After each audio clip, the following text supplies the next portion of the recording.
ساتوی پسرو وینو دا د شهیدانو کور دا د باتورانو کور دا د باتورانو کور دا د باتورانو کور دا د باتورانو کور ساتوی پسرو وینو دا د شهیدانو کور دا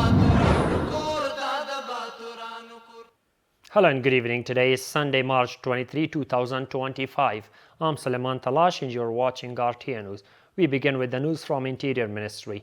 Mufti Abdul Mateen Qani, the spokesman for the Ministry of Interior Affairs, confirmed to national television that the US government has cancelled the reward placed on Khalifa Sirajuddin Haqqani, Interior Minister of Afghanistan. According to him, the $5 million rewards placed on Mr. Abdulaziz Haqqani and Yahya Haqqani have also been removed. The US had announced a reward of $10 million in exchange for sharing information on Khalifa Sirajuddin Haqqani. A delegation led by Muhammad Sadiq Khan, Pakistan's special representative for Afghanistan, has arrived in Kabul to discuss a number of issues with the officials of the Islamic Emirate. Foreign Minister Maulavi Amir Khan Muttaqi, in a meeting with the delegation, said that political and trade issues should not be linked to each other and added that instead of forcibly deporting Afghan refugees from Pakistan, they should gradually return to Afghanistan. We have more in this report. The Pakistani Minister of Foreign Affairs has said that the Pakistan government's special representative for Afghanistan has visited Kabul to discuss bilateral relations. Maulavi Zabihullah Mujahid, spokesman of the Islamic Emirate of Afghanistan, says that the delegation led by Muhammad Sadiq Khan will discuss several issues with the leaders of the Islamic Emirate in addition to refugees. The discussions topics included occasional issues on the Durand line and the closing of the border gate and problems faced by refugees and traders in the country. Meanwhile, Foreign Minister Maulavi Amir Khan Muttaqi discussed bilateral relations, political and economic cooperation, transit and people-to-people exchange between Pakistan and Afghanistan with the delegation. د بهرنی چارو وزیر پاکستاني لوري ته یاد کړ چې په ترانزیتي لارو او تجارتي برخو کې The foreign minister reminded the Pakistani side that obstacles in transit routes and trade sectors benefit no one and emphasized that these issues need to be resolved through mutual understanding. He also highlighted that Afghan refugees in Pakistan should be repatriated gradually and with dignity rather than through forced measures. In this meeting, Pakistan's special representative for Afghanistan promised to take necessary steps to resolve the existing problems in the areas of visa issuance, literacy and transit for Afghans.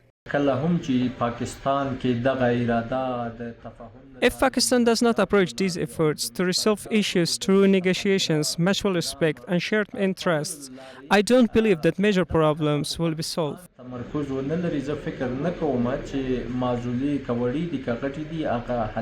This comes at a time when Pakistan has been linking political issues with immigration from time to time and recently closed the Turkmen border to all types of movement, which has caused significant financial losses to traders of both sides.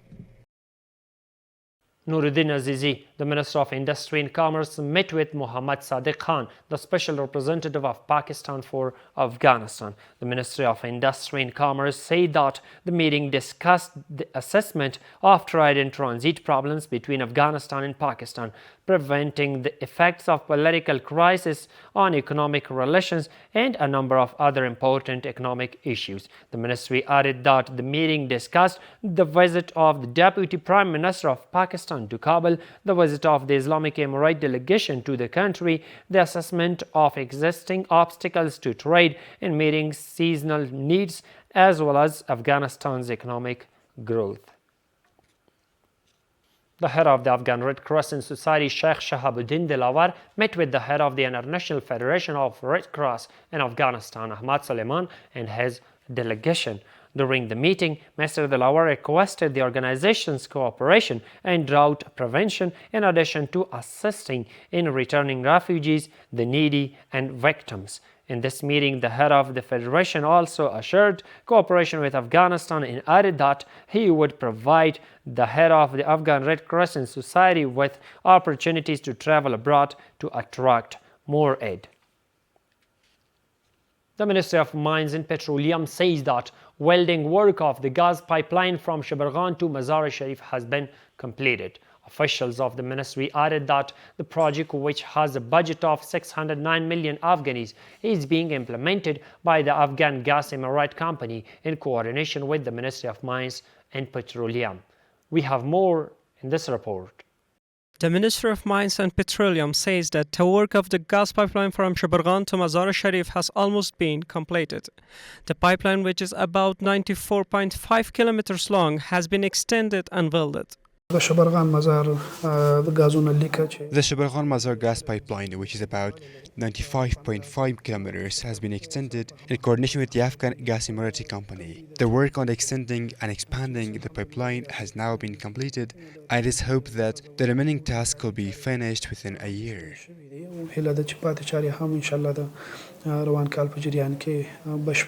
Afghan added that once the work of this pipeline is completed, 1.5 million cubic meters of gas will be transported to the citizens and factories of Mazar Sharif every 24 hours. With the extension and utilization of this pipeline, we will be able to transport gas from Shabargan to the residents of Mazar Sharif as well as to factories.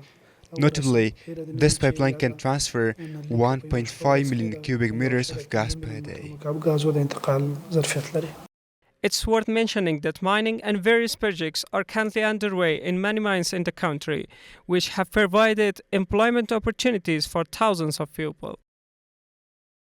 Nimroz Governor Sheikh Muhammad Qasim Khalid held a meeting with the General Director of the province's Counter-Narcotics Department, district governors and police chiefs of all districts at the provincial headquarters. Mr. Khalid reviewed the report on the measures taken to combat narcotics in remote areas and stressed the need for more efforts in this regard. Addressing them, the Nimroz governor said that no one should be allowed to cultivate, smuggle or sell narcotics in remote areas and strictly implement the decree of Amir al-Mu'minin Hafazahullah in this regard. The Ministry of Public Works launched 198 development projects in different provinces of the country last year.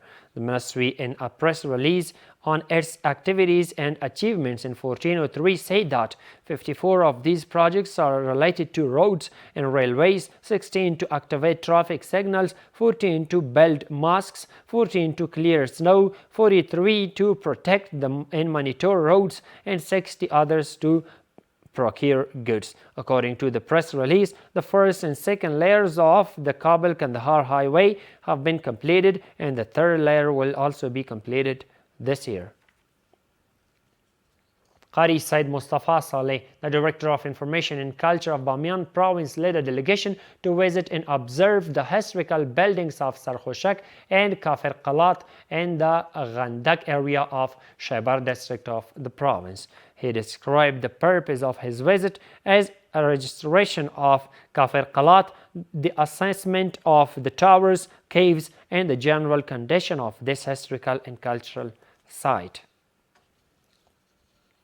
And the final one is that the Ministry of Mines and Petroleum states that the beryl stones extracted from the mines of the Nurgram district of Nuristan province have been sold for 10,942,000 Afghanis. According to the ministry, 1,094,000 Afghanis were allocated to the state treasury with the sale of these stones. That's all for tonight. Thank you so much for watching. Have a good night. شهیدانو کور دا د باتورانو کور دا د باتورانو کور دا د باتورانو کور دا د باتورانو کور ساتوي پسرو وینو دا د شهیدانو کور دا